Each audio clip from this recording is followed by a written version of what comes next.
both, it's not so simple.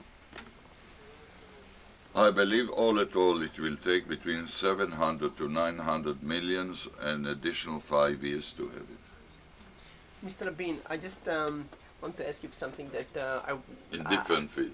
No, the same field. I'll tell you why. We know that Dr. Teller was very responsible for SDI, and we know that President Reagan was very supportive. There were people, maybe there still are people, who were very skeptical about the whole thing. We were not. If I understand correctly from you, and this is very important to us, and I think to many people over here, that Israel benefited tremendously from SDI, from the allocation, from the money that went to the Arrow missiles. In other words, what I'd like to know, this opportunity can help us, as far as Israel is concerned, is SDI worthwhile? Should it be supported? I said it, when was it? 10 months ago in LA to President Reagan. Is it feasible? No. I said, to my humble opinion, the SDI was the straw in the back of the Soviet Union that brought the change in the Soviet Union. I'm not saying that only the SDI. There were internal reasons and other reasons. But I believe that once the United States decided about the SDI, it gave either a reason or excuse to Gorbachev to say, we cannot continue in the strategic arms race. It will be it will bring about a total collapse to whatever exists in the Soviet Union. Therefore, I see the contribution of the SDI far beyond the question of Israel in the narrow aspect of Israel.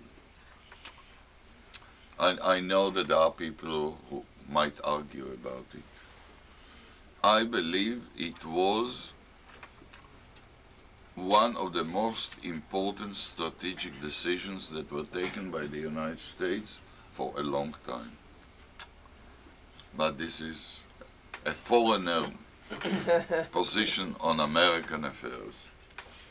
No doubt it helped Israel. As I said, that's how we felt too. You have to bear in mind, the people that are engaged in this project and other small projects, part of the SDI, we agreed and we signed agreements about 3 projects. The major one is the Arrow. On the Arrow, we got $160 million. And who is employed? Engineers, scientists, people of very high quality in the most advanced technologies. You know, people argue with me, I am responsible to bring about the cut of the Project Levi. I believe we did the right thing because we shifted to space, to missiles, to the future, not to something that, bearing in mind the limited resources of Israel, even with the American assistance, the question in which direction should we go? To produce fighters by a small country, even capable like Israel, it's tremendous economic burden, financial burden. In Europe, Dassault is almost bankrupt. And I hope they believe that. Mr. Rabin, since the commencement of the Kuwait invasion and the I won't say confrontation, but the problems with Iraq, my colleagues in the American media, unfortunately, and a lot of the people we had faith in the American government have seemed to want to bend over backwards, not to point out any of the ironies or truths that are emerging from the situation to the Arabs.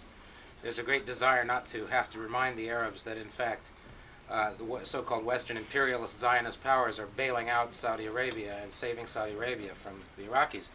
I'm curious to know if you think that perhaps this experience with Saddam Hussein may result in some new attitudes on the part of Saudi or other politicians that might even lead to an Egypt-type situation. A situation where some of these I'm countries not sure might that I come to the... understood the end. Well, It I mean, is to say the will question. the reality of the Western powers basically saving Mecca and so forth from Saddam Hussein lead to a new attitude on the part of some of the Arab leaderships towards Israel and towards the United States?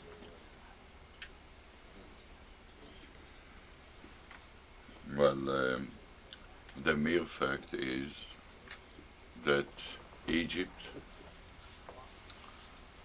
even Syria,